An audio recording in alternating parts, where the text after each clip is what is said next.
Morning guys, hi, how you doing? Welcome to episode 7 of the Knitting Expat Podcast. And my name is Mina. I'll be your host today.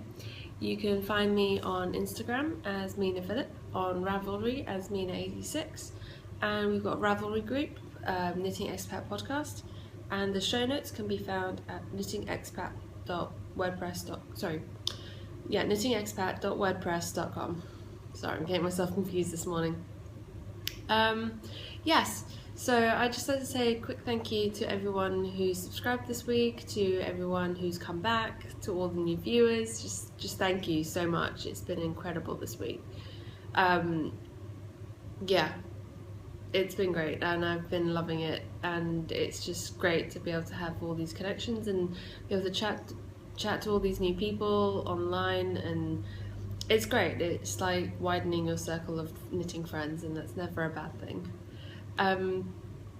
So just a quick overview of what I'm going to be talking about with you today, because I feel like the last couple of episodes have been a little bit scatty, a little bit unorganised, shall we say, or that my attention wasn't 100% there, mainly because the cats were in the video a lot and they were very distracting for me, trying to focus on what I wanted to say. And I realised last week actually I forgot to talk about a bunch of things I'd intended on talking about, namely answering questions from viewers. So this week I have quite a large section for questions from viewers. So what I'm going to do is I'm going to do the knitting first, and then go on to talking about what's coming up, what's been happening this last week, my design stuff, other podcasts that I like, and like a week in review and answering questions and stuff like that. That's all going to come in the latter part of the show. I'm going to start with the knitting thing first, because obviously I'm assuming most people are here for that, and if you're not interested in the other stuff, then this will be over quickly for you. Let's just jump right in with finished objects, because I only have the one and I'm wearing it. So if you follow me on Instagram, you'll have seen a little sneak peek of this one. So this is the shawl I designed, which is super exciting for me because it's the first time I've ever designed a shawl. So yeah, I'm really excited about this one, and I really love how the colours came out on this, although this isn't the intended colourway for this shawl. I'll explain more about that in a bit. Actually I'll explain that now. I've been in discussions with in communication with a independent yarn dyer in the UK called The Yarn Tree, and we sort of emailing back and forth, and she's dyeing up a custom colourway for my shawl. And so I sent her a couple of pictures of swatches that I'd done of the lace section, and we'd sort of discussed colours beforehand, and she dyed up a colourway which is all inspired by the sunset colours, and it's a highly variegated yarn. So when I came to knit up this test piece, I picked out basically the most variegated thing I had in my stash that I hadn't already assigned to something else. So I knit this, a little project bag.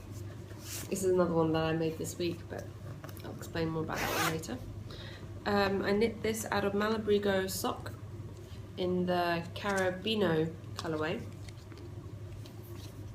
Ooh, there we go. Hopefully you can see that.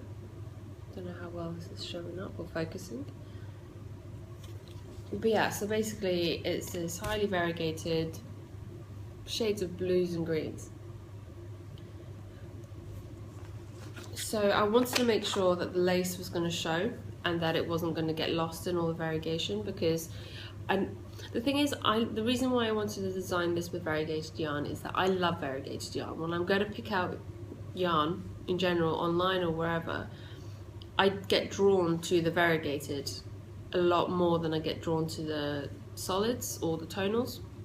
I love a good tonal, but I find that my eye is drawn to a variegated because I'm like, ooh, colours, pretty, and I want it all. So and there aren't that many lacy shawls designed for variegated yarn, so that's kind of what I decided to do, because I love variegated yarn and I love lace shawls, so why not combine the two?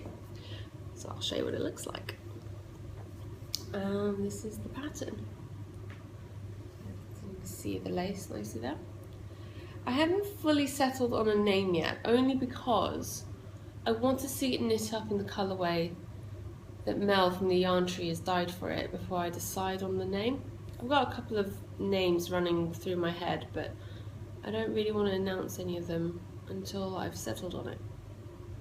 So it's got a plain stockinette body at the top, which I know garter stitch really shows off variegated yarn nicely, but I just love the look of stockinette. And I've done a lot of garter lately, so I feel like I like the look of stockinette. I don't know, something about it, it just seems very neat. I like that. I like the neatness of it. Okay, and I've knit this on 3.75mm needles, so you can see that it's quite drapey.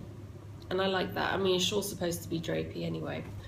And this took less than 100 grams.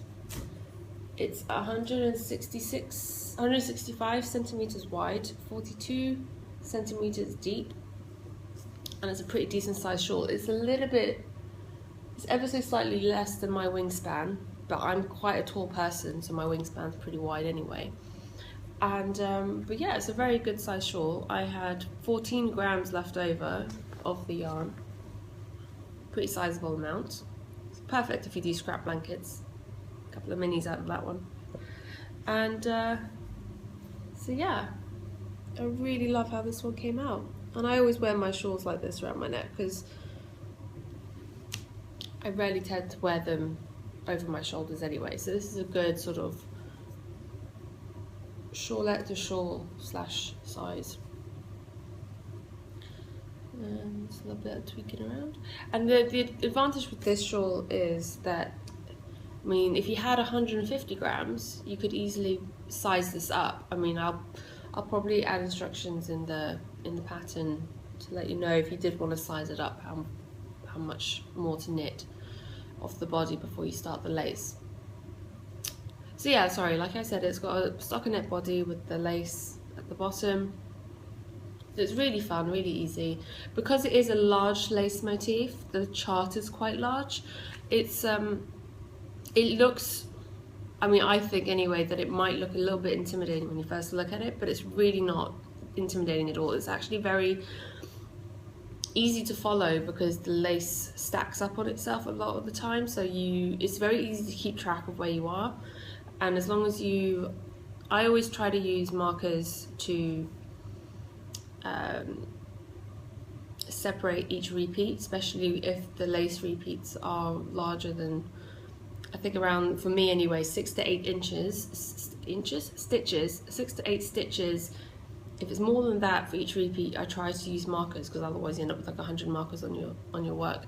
But because then that also helps me keep track, because whenever I get to the end of a marker, in my head, I don't really count out loud, and I tend to do it subconsciously nowadays, is that I almost subdivide each repeat in my head into smaller sections, and when I get to the end, if I have an extra stitch, I know I've messed up somewhere in that section, and that I don't have to go back and check the whole row, that I only have a small area to focus on fixing. So I find that's one of the reasons why I don't rip back very often when I knit lace, because I subdivide my work into smaller sections so I can keep track of my stitches a lot easier. At least I find that's worked for me. Yes, so I'm super excited about this. The pattern is all written up, other than the little bit at the end for modifying to make it larger. It's all written up, it's all charted, and I've included the chart in 2 ways, so there's 2 ways of viewing it. Because as I said, it's quite large. One version is just on 1 page, but that does shrink it down quite a bit, so for some people I imagine that'd be hard to read. And I've also done a larger version which is spread over 2 pages, so you print it out and you'll just have to stick it together to see it all in one. And it's also written, it's written out. I've transcribed the chart. Sorry. Apologies for that. I've transcribed the charts, it's all written out as well, so you don't have to use the chart if you don't want to. Yes, so this is now ready for test knitters. I have a couple of people who've already volunteered to test knit this one. It's it took me 5 days to knit it, and that was with a cut finger on my left hand. Whilst it doesn't massively slow down my knitting, because I'm a thrower, I'm a flicker, sorry, I flick my yarn, English style, so it's not a massive thing, but I kept catching it on stuff, so it did slow me down a little bit. Sorry, fuzz on my nose. It really goes so quickly, you don't realise, and you never have, when you finish a shawl, if you knit it in this size, you have 297 stitches on the needles, so you never have that many. You know, a lot of shawls you end up going over 300 and it feels like a real slog. Oh, and I forgot to point out, the last few rows of the lace is actually knit and garter stitch, which means when you get to the longest part of your shawl, you've got no purling to do, which I know most of you will love. So yeah, once you get to about 250 stitches, 257 stitches on your needles, you start knitting in garter stitch, roughly thereabouts. So it's not actually all that bad with the purling. And yeah, so test knitters. My plan is to have people start testing this by the 1st of May, or basically get the pattern sent out to everyone by the 1st of May, and then hopefully to have the testers be able to finish it by the 5th of June. I believe that's a Friday or the Saturday, 5th or 6th of June. Then I'll finish up the pattern, finalise it and get all of that stuff done and have it ready for release the following week, or at some point during the following week.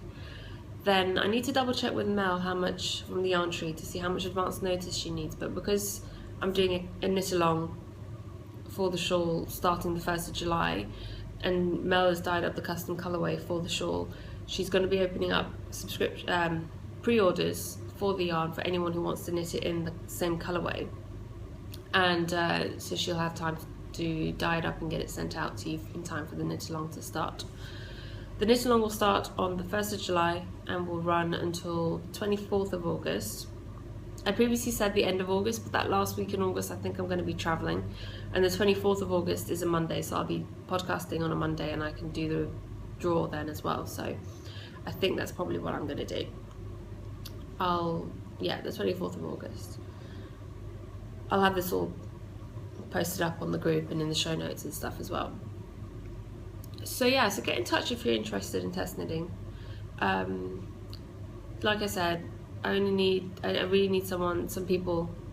I don't need too many people. I've already got a couple, and I'm going to be knitting another one myself in the colorways, in the colorway that Mel's dyed up for it. So to have that to show as well, and to test it out.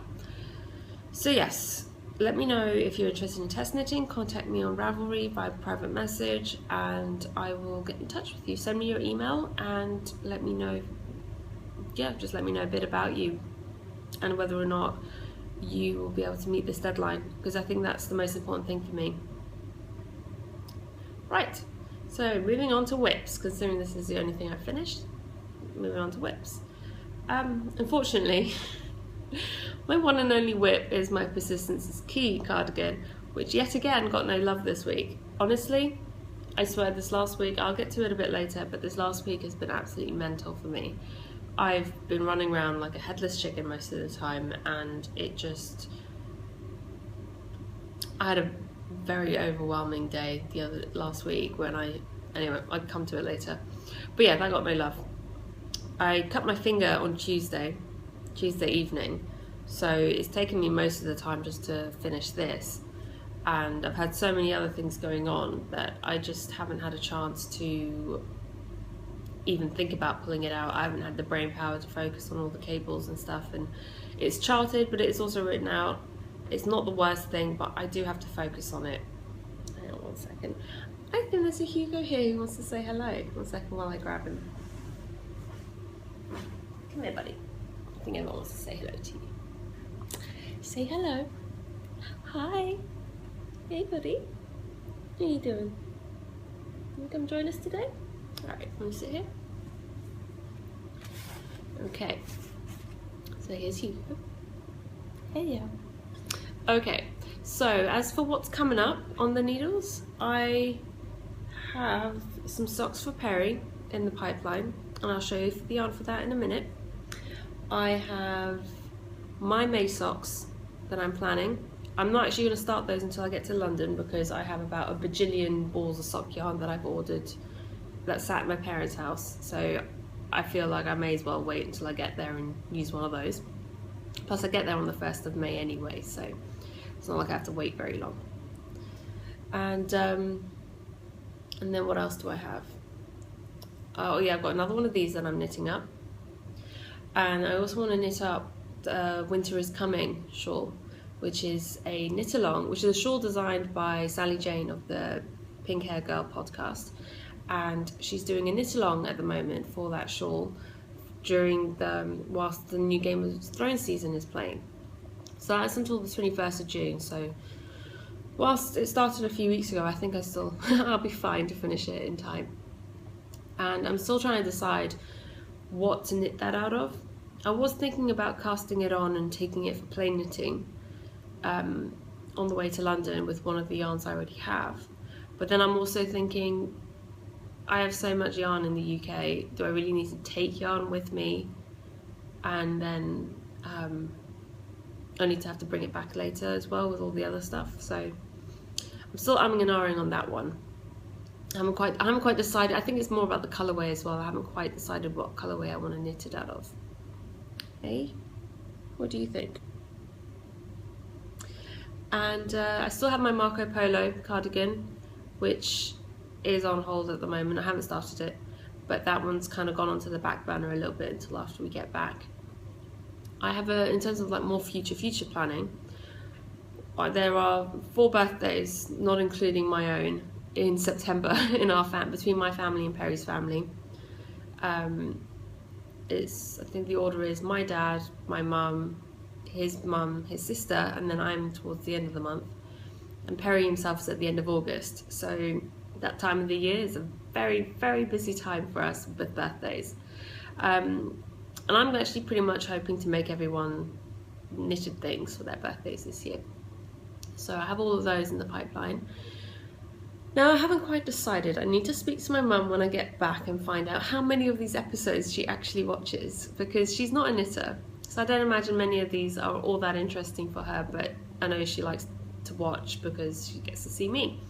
So she likes to hear what I say and talk about knitting and stuff like that. So I need to know how much she watches and whether or not she minds if I show her present or not.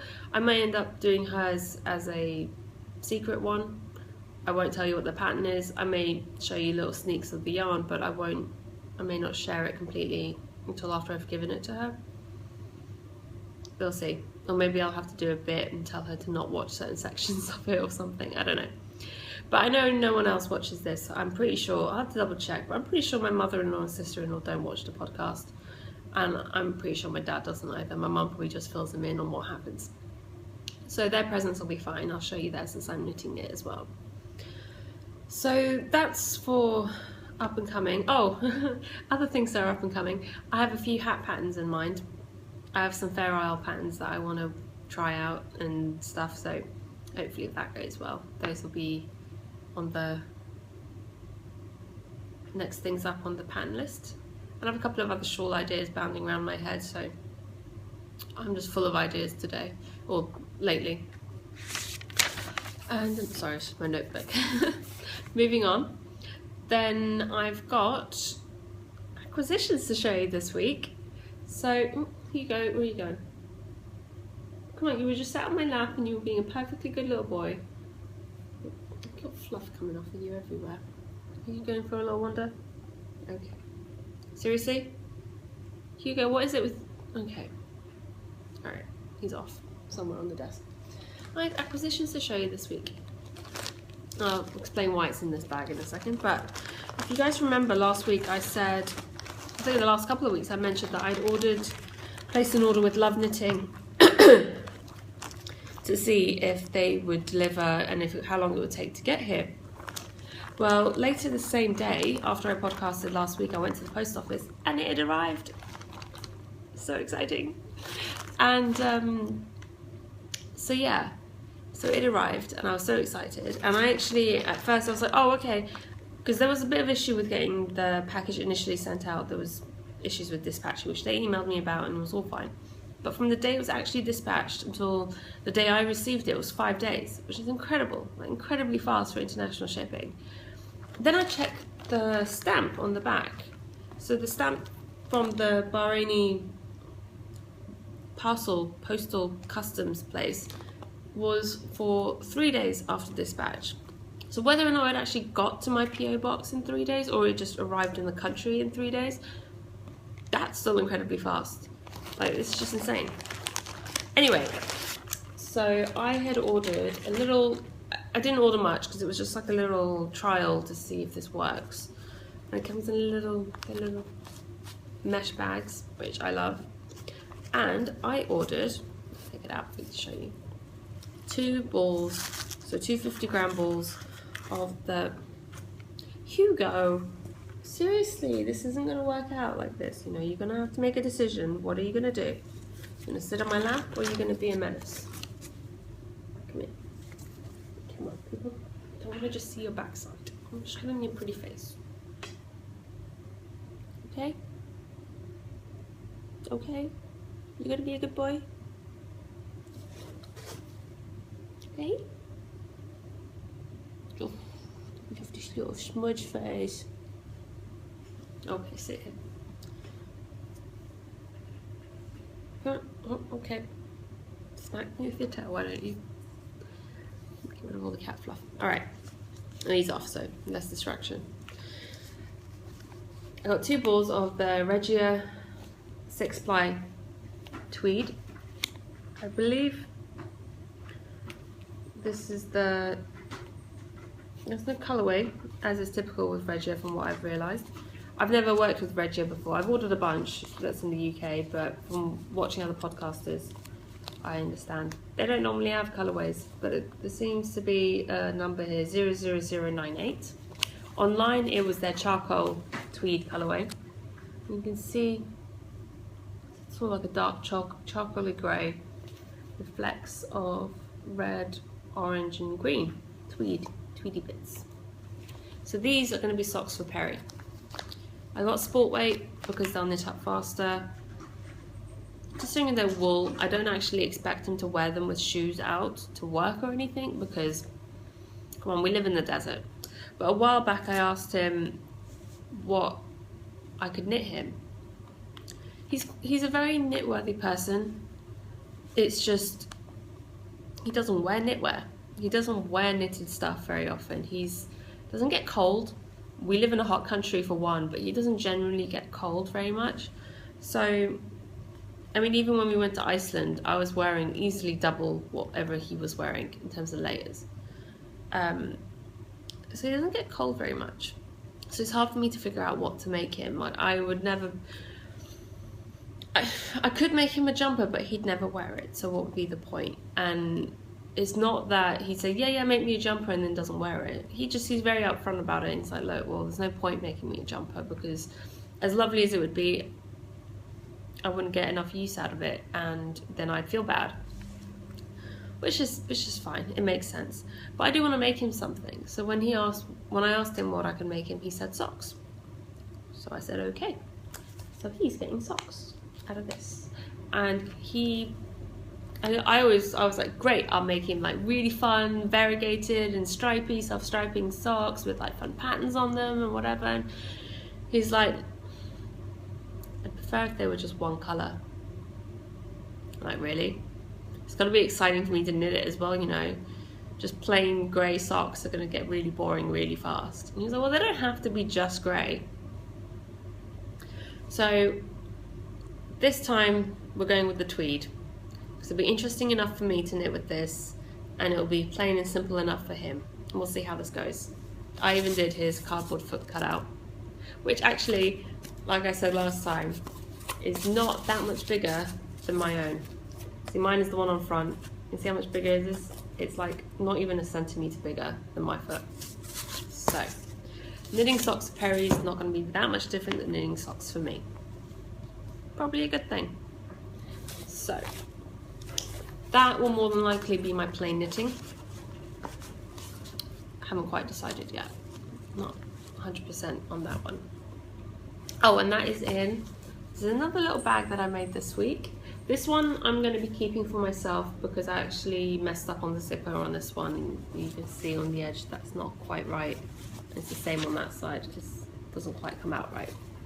So this was going to be one that I was going to sell, but I'm going to keep this one for myself now, or I might give this to my mum actually, because of the zipper fault. I wouldn't want to sell that.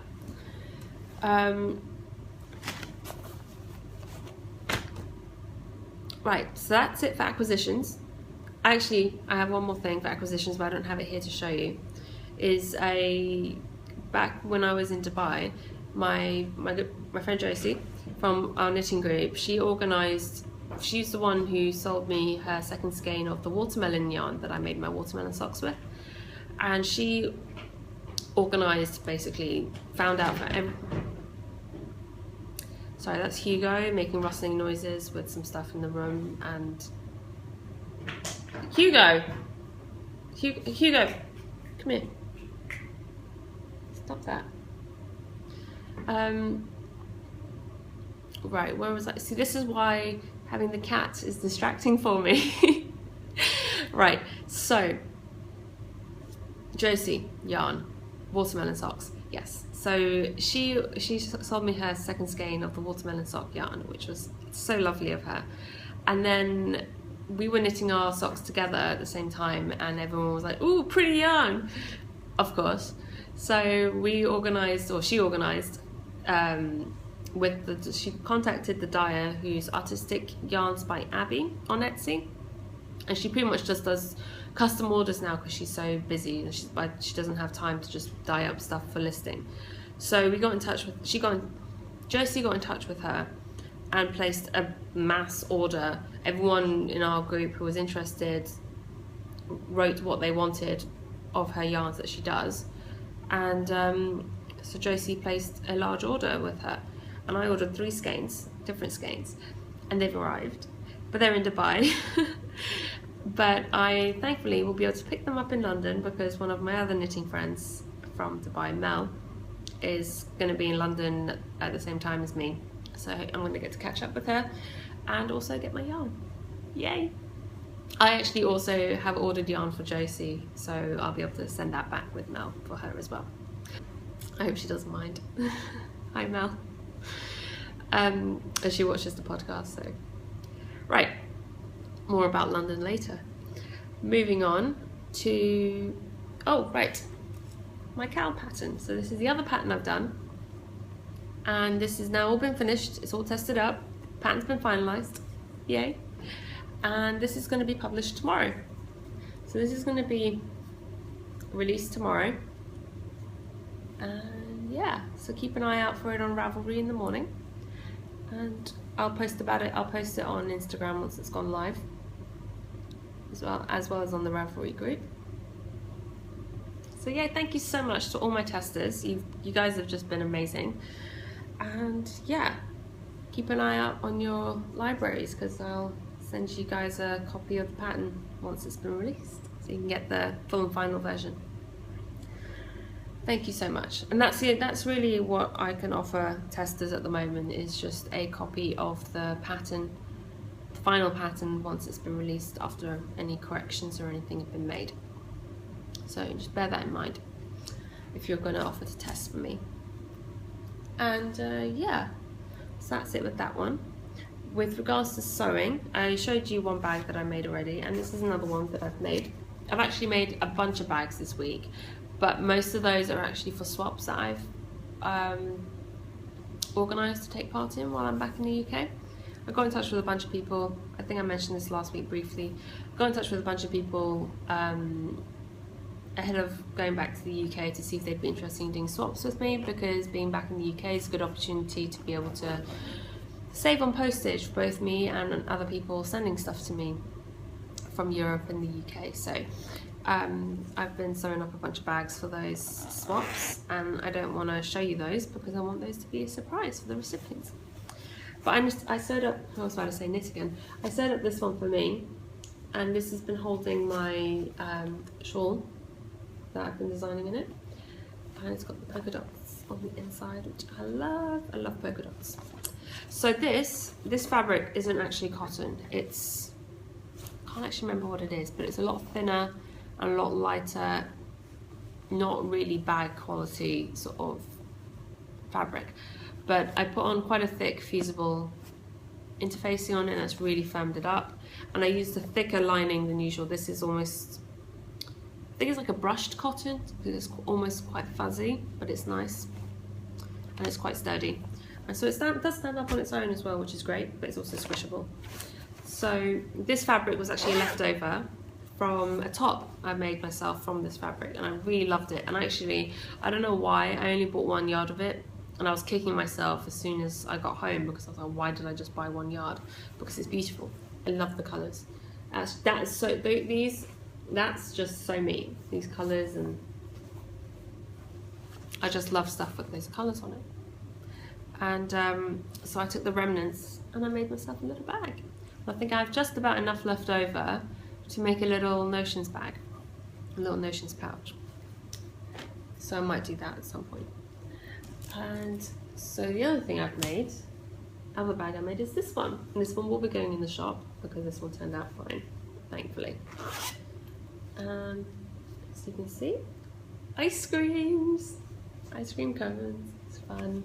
And this has a nice bright yellow interior. It's got a nice deep gusset, and these bags also, it's got a 4-inch gusset on the bottom. And this bag also stands up on its own as well, perfectly fine. It's perfectly squishable, it bounces back. It's just been folded, so it keeps going back to that shape. But it's perfectly fine to be squished and put into your bag. It's got a handle, works as a wrist strap. And I think this will end up being the typical sort of shape of my bags that I've put into the shop. So this is going to be the medium-sized bag. And so these work out roughly 11 inches wide by about 9.5 inches high. The large bags, don't have one handy, they're actually on the ironing board behind me. The large bags will work out to be roughly, I think, 12 inches high by 13 or 14 inches wide. I need to double check the measurements on that. Sorry, no, I think it's 11.5 inches high by 13 inches wide, roughly. And then I'm going to have some that are slightly smaller than this, which would be perfect for socks. And then I'm also going to have some of these little notion pouches. So this one will be going into the shop, or is available for sale, basically, is what I'm getting at. Because I'm not actually, I've started setting up the Etsy shop, but I don't have enough stock to really open it yet. And to be honest, I'm going to be away for 2.5 weeks, so I wouldn't be able to post anything out whilst I'm on holiday. So what's the point? I want to wait until I get back and do it properly. The name of the shop is going to be Mina Makes. So, because it's not, I mean, for now I'm just starting with bags, but I might decide to do other things later. So that's what these are going to be. Little notion pouches. I got this one as well, which I really like this pattern, this fabric. This fabric, even though it is 100% cotton, is a lot like this in terms of it was actually quite flimsy. It's not quilting cotton, but with a good interfacing, worked out quite well. I think this will be good for the smaller bags and the little pouches rather than the larger bags. And then this one, whilst I really like the fabric, the size came out a bit funny. It's a little bit bigger than the others. I don't know quite how that worked out, but I prefer this size, so I'm not sure. Probably end up keeping this one. Then there was this one, which I love. I really love this fabric. I love how this one came out. Somehow I managed to break the zipper pull as once after I finished it, and this one's got an invisible zipper on it, and I actually kind of prefer these sometimes on the bags. See, I had a stash of zippers before we moved to Bahrain, of like the regular zippers, like these ones, the normal teeth ones, and they're fine, they're great, and they work perfectly. But I found the zippers that I bought here, those style zippers, the quality isn't that great, but then invisible zippers are great, are really good here. So, and I quite like the look of the invisible zippers on these because it gives it quite a clean finish. So, unless I can find somewhere here that sells good quality normal zippers, I may be using invisible zippers in my bags, or some of my bags anyway.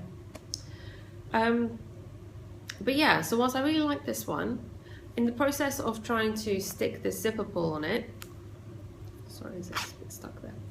In the process of trying to stick this zipper pull on it, which again, I think I might actually end up putting something like this on some of my bags going forward as well. I haven't quite decided. What do you guys think about this ribbon on a ring? I snagged my finger and I opened up the wound without realising it. And I got a little bit of blood on the back of this. So this one's staying with me because no one wants to buy a bag with my blood on it. Just saying. If you do, let me know, but I don't think you do. And that pretty much wraps up the knitting and the sewing for this week. Wow, that went on for a lot longer than I expected. Right, so moving on to other things. Podcasts that I've been enjoying this week. I've really been enjoying catching up with Lotte, who's Lotte Lussekat, and her podcast is Just Another Podcast, I think. She's based in Berlin, she's German, she's very lovely, very sweet, and she does a lot of colour work type projects, which I love. And she recently, I've been catching up with her podcast, and she's actually moving to Australia this summer because that's where her boyfriend is from, and he lives there. So once she's finished studying, she's moving to Australia, which sounds like such an exciting thing. So I'm really looking forward to hearing how that goes. And she'd done a couple of Fair Isle projects. She'd done a cotton blanket in the round, and she'd done a cardigan, like a kid's cardigan in Fair Isle, and she'd finished them, but she hadn't steeked them yet, and she wasn't sure how to steek them. So I'd been chatting to her back and forth about steeking. Steeking is something that I really want to try.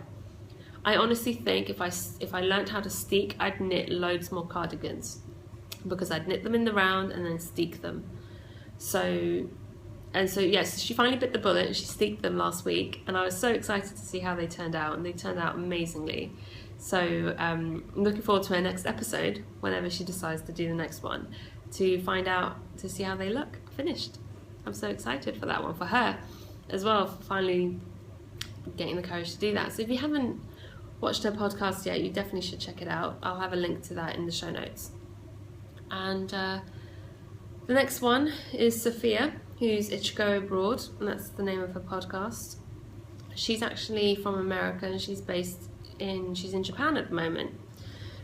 She's studying Japanese in Japan for a year, and I believe her year over there is coming to an end in the next few weeks, but she's had such an amazing time, and I love Japan. I went travelling around Japan with a friend a few years ago, and Perry did the same thing with a friend about a month after I went, and we both had an incredible time. We both would love to go back to Japan at some point, and it was an incredible experience.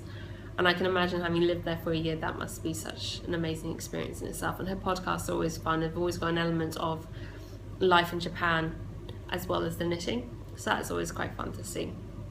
So if you haven't checked her out, you totally should. And finally, the last one I want to mention today is the Yarn on Over podcast with the lovely Emma. Emma is a 16-year-old girl from Kentucky in the US, and she's been knitting for years, and she is such an accomplished knitter for someone so young, and it's just incredible to see the stuff that she does.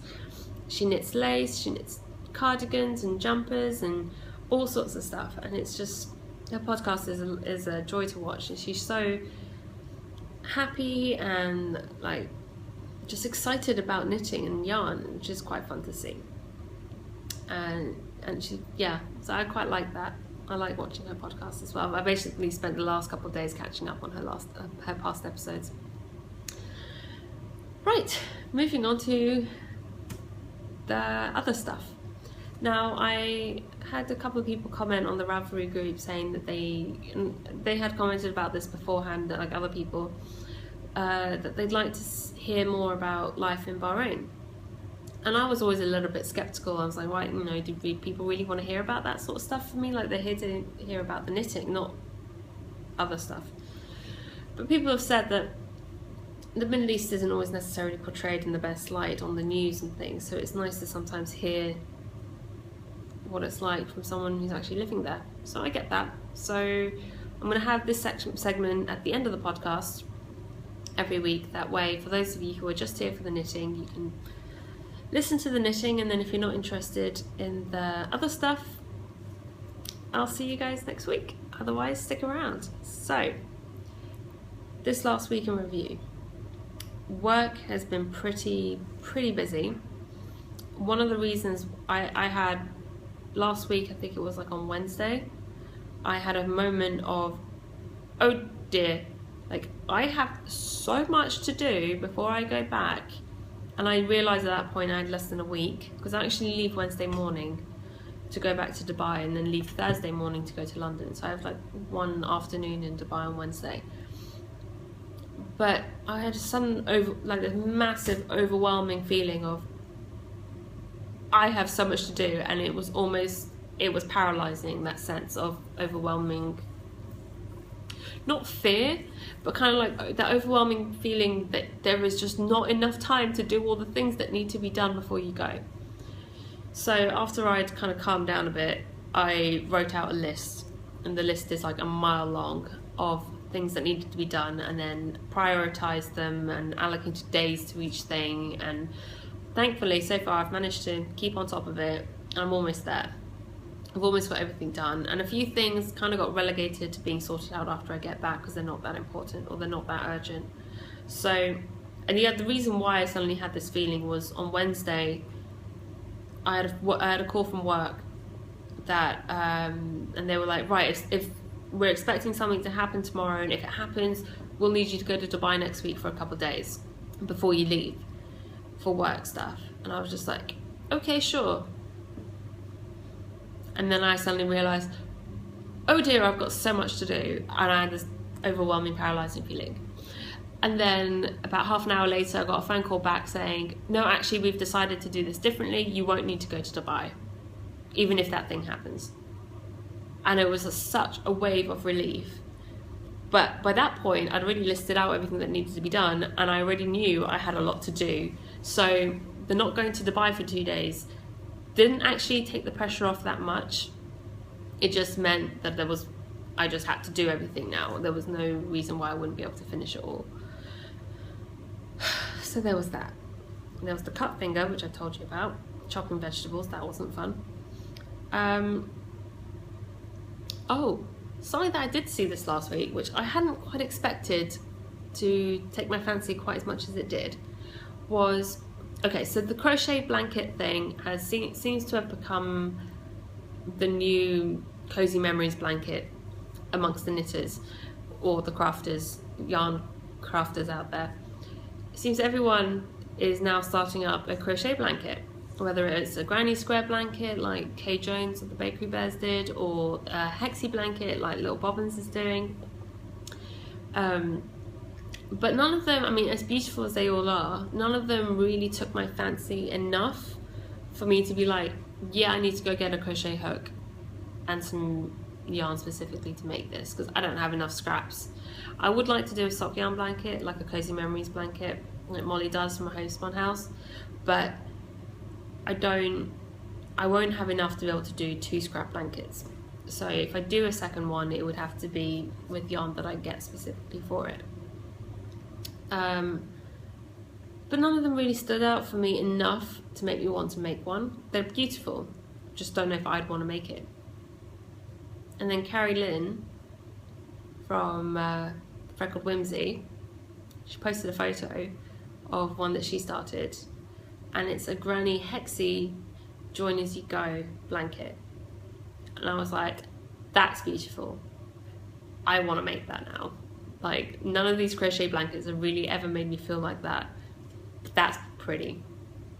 So if you haven't seen it, you should go check out her Instagram, because it's pretty. And she even included where she got the tutorial from in the comment section, so you should check that out if you're interested. And I've read the tutorial and it seems simple enough. I have made a granny square crochet blanket before. I made it with super bulky yarn, so it's pretty huge. Each square is like this big. But you should actually tune in for my next episode, which is going to be the special episode that I'm pre-recording after this one, which is going to be my knitting firsts episode, which will go up next week.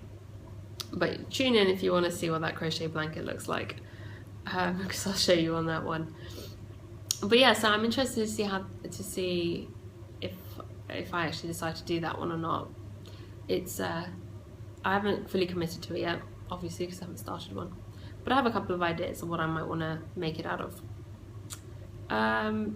We seem to have acquired an unofficial third pet by the way of Tyson, who I don't know if I've mentioned him before on the podcast. I know I've posted a couple of pictures of him previously on Instagram. Tyson is a German Shepherd Alsatian dog who belongs to our landlord. Our landlord owns, obviously, the compound that we live on, and across the road, I mean, it's not a road, it's almost like just an extra wide driveway road. On the other side, he owns a plot of land where he's building a house. And so Tyson is an outdoor dog, and he lives on the land where the house is being built. But he'll come out and sort of wander along the road around where we are, and we're kind of it's almost like a cul-de-sac, so there aren't a lot of cars coming by. The car only comes by if they're living here, sort of thing, or someone's coming to visit. So it's not a main thoroughfare. It's really safe, and he's really friendly. He's so sweet, and he just wants some attention and just wants someone to play with him. And Perry and I both love dogs. So one day we were out and we stopped at the pet shop just to see what they had, and we were looking for food for the boys and seeing what variety of foods were available. And as we were leaving, Perry was like, "Oh, I'm going to just pick up some dog treats for Tyson as well while we're here." So now we're buying dog treats for Tyson on a weekly basis, because now every time Perry comes home in the evenings, opens the garage door, Tyson runs into the garage, waits for Perry to park up the car and get out the car, and he's like all excited to see him, and it's so sweet. And so Perry spends like some time every evening playing with Tyson outside, and like I said, and I play with him as well, but he definitely sees Perry as more of the "hello, you gotta give me some treats" kind of person. So whenever we're out at the weekend, sorry, my voice is going again. Whenever we're out at the weekend and we're driving home, we always see Tyson pop up, and he's so sweet. He's such a sweetie. He's a big dog. I mean, he's still a puppy. He's only a year old, so he's still got a bit of growing to do. But he's very friendly, and so yeah, he's now our unofficial third pet. Yeah, so the only other thing that I've got coming up this week now is, other than getting all the podcast stuff done, I've got to pack. I haven't even started packing yet. I've just, like I said, overwhelming feeling of too much to do.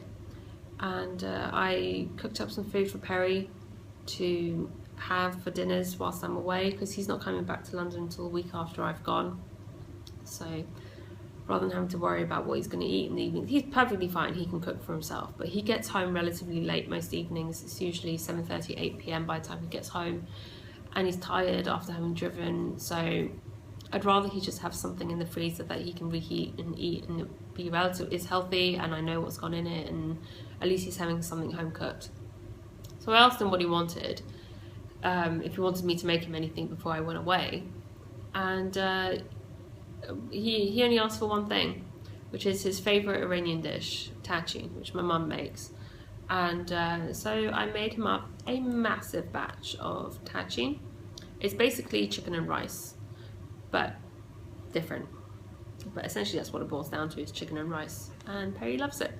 So I've made up individual portions, and it's all stocked up in the freezer for him, so he's got enough to keep him going for a while. And right, moving on to questions and answers. So, like I said, I've had quite a few questions on the Ravelry group this last week and the week before. I'm sorry last week I forgot to get to them. Boys were distracting. Right, so I forgot to write down who asked these questions, so I'm really sorry, but people have asked me these sometimes more than once. So, first question is, how do I find living in the Middle East as a woman? Fine. not an issue, really not an issue. Unless you're going to a country like Saudi Arabia. The only other one I can think of is Iran, which I have been to because that's where my family are from. Is you're not really treated any differently in terms of, you don't have to wear anything special.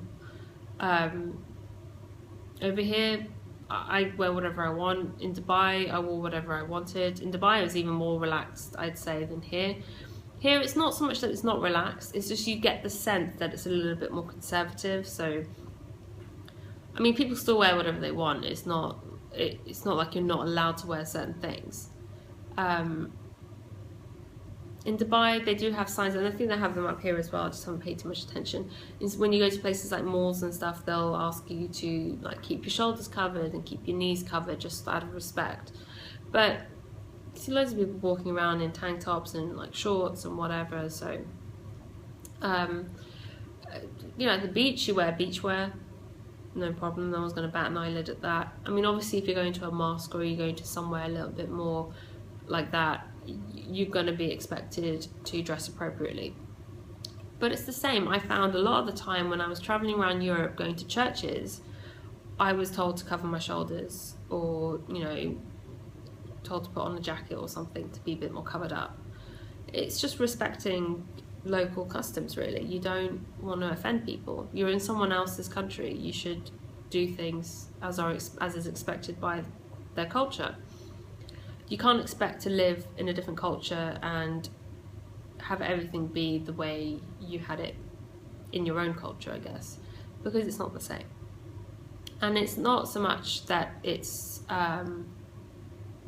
limiting or anything. It's not, I don't feel repressed or anything like that as a woman. Obviously I can drive, so it's not an issue with that. In Saudi Arabia, I wouldn't be able to drive.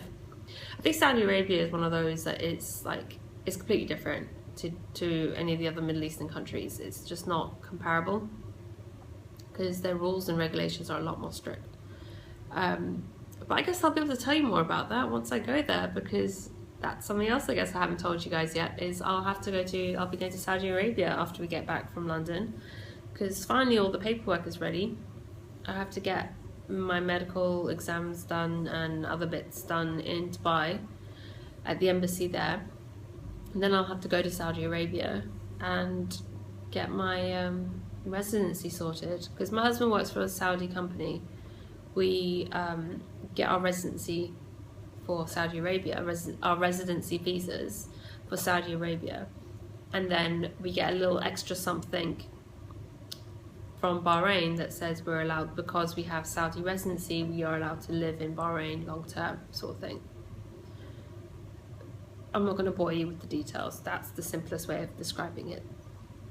At the moment, because I don't have residency, I have to leave every 3 months, which isn't a problem because I already left once to go to Dubai and I'm leaving again this week. So I just have to exit the country. So that's not been a problem so far. But yeah, so in terms of living as a woman in the Middle East, it's not really been any different than living in the UK. Like I said, there are things to get used to, but it's not really, I don't feel like I'm treated any differently, to be honest. There have been occasions where I find that if I'm with Perry, even if I'm asking the question, they'll answer to Perry. I'm like, hello, I asked the question. But that happens very rarely, and it's not really that common. My favourite Middle Eastern dish, it's quite difficult because there's a lot of really good food over here. I do like a good shawarma though. I have to say, a shawarma is definitely up there with being one of my favourites. A good one though, not the bad ones. Is there a food difference between Bahrain and Dubai? Yeah, I guess a little bit. Dubai definitely has much more of a foodie scene, I guess is how you could describe it. There's definitely more of a more restaurants and more options and more cuisine to try and more variety and a bigger range between like high-end and regular family style restaurants and everything in between, and fast food and stuff like that. A lot of the same things exist in Bahrain, just less, if that makes sense. There was it was really funny. One of the first knitting meetups that I'd arranged with when I was here, someone suggested a particular Starbucks in a particular area of Bahrain. I'd never been there before, and I was like, oh, okay, fine. So I posted the event with that location, and I'd looked it up online, and I found the Starbucks, and I put it in the map and whatever. And a few people had commented saying, oh, is that the Starbucks on American Alley? I was like, I don't know, it's not the name of the road, but people have told me that's the right one. And a few people commented saying, yeah, that's the one on American Alley. And I'm like, okay, why is this place called American Alley? I've never been there, but that's not the road name, so why is it being called American Alley? So yeah, I showed up on that meeting, and I sort of parked the car on one of the back streets and then walked, and as I turned a corner to the Starbucks, I was like, oh, okay. Yeah, I totally see why this road is called, nicknamed American Alley, because every single possible chain, restaurant, coffee shop, fast food, whatever American brands you can think of, were all on this one road. And I was like, oh, right, that makes sense. It was quite funny. And later I realised, I was chatting to a couple of people who lived around there, and there was one American woman who was like, yeah, because the American naval base is round the corner from there. And apparently, and I kind of knew this beforehand, but I didn't really know this until I looked it up and was sure. But the US Navy have a base in Bahrain, and it's actually the largest US naval base outside of the US. Is in Bahrain, and this American Alley is like right around the corner from the military base, so that kind of makes sense. Another question was, other than chocolate, what do I miss most food-wise? I think there isn't that much. I don't think there's that much. It's quite funny. It's one of those things that I think once I've gone back to London, I'll be able to answer it much better, because I'll suddenly realise, oh, there's this that I can't get there, and oh, there's that I can't get there. But at the moment, there's not much. One thing we did notice, though, is you can't find crunchy nut cornflakes anywhere here. It seems to be some sort of embargo. There's no crunchy nut cornflakes in Bahrain. You can get them in Dubai, fine. I don't know why you can't find them here. That was the only thing I could think of really for that one, because I don't think there's really much that we miss. I think it might just be some things are a little bit more convenient, but back at home or in Dubai than it is here, but there isn't really anything that we can't get that we need. Someone asked if I can speak Arabic. Not really. I speak Farsi, which is the language spoken in Iran. I grew up speaking Farsi at home with my family, so I understand the letters. I can read Arabic. I don't know what I'm reading though. It's really funny, because some people say to me, we have visitors and stuff, and they're like, oh, what does that sign say? I'm like, well, I could read it for you, but I don't know what it means. It would be like me saying, read that sentence in French, and tell me what it means. Just because you can read it, because you can read the letters, doesn't mean you know what you've read. It's the same sort of thing for me with Arabic. There are a few words that I know, and obviously there's a few things that we've picked up whilst being here, but I can't speak it. Not anywhere near a conversational level, but I would like to. Someone's asked me, what do I do with all my finished objects? Does it just become somewhere for the cats to sleep? But no, my finished objects usually end up in the cupboard. I try to wear as many of them as I can, as I have opportunity to. I give many of them away as gifts and presents. A lot of my earlier stuff my mum has, and I've given to my auntie and other people as gifts. Yeah, I do find that I am more drawn to patterns that I'm interested in than necessarily patterns that are practical. I've definitely, since towards the latter half of last year, definitely veered more towards knitting in lighter yarns, fingering and stuff like that, more than the heavier worsteds, and probably will carry on like that, because at least with lighter fingering yarns I can make shawls and cardigans and things that will actually still wear here. And I find that the cardigan, my Stripes Gone Crazy cardigan that's hanging up in the back there, I do wear that a lot now that it's finished, and it's really useful. So yeah, that's what I do with my FOs. I do try and gift them as much as possible, but I'm trying to pick more patterns that I will actually get to wear than just being things that are for fun. Although I still like doing those too.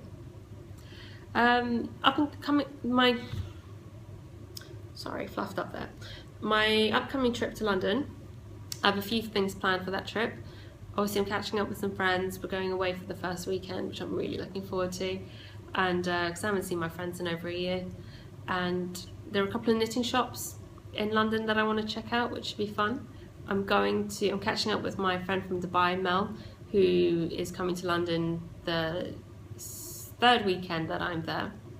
And there's a knitting fibre festival type thing in London called I Knit Fandango. I Knit is a shop in South London, it's a knitting shop, and they have like this knitting event, and they'll have like some vendors there and stuff. So we booked our tickets and we're going to go together, so that should be fun. And I'm planning on trying to do at least one episode whilst I'm in London, and it may just end up being like an acquisitions episode or something, because I've ordered so much stuff and I think it's a little bit ridiculous. Otherwise I may just try and space it out over a few weeks after I get back. I'm hoping to try and get some footage from the different knitting shops and places that I go to, especially at the convention. Might even get Mel to do a little bit on camera. And yeah, and so after I finish up here, I'm gonna film my knitting first episode and have that ready for next week. So make sure you tune in for that one. Thank you again if you've stuck throughout this episode and you're at the end now and you're still watching. Thank you so much. This has been incredible so far, and I've really been enjoying filming every week. So yes, like I mentioned, you can find the show notes at knittingexpat.wordpress.com. You can find me on Instagram as Mina Phillip.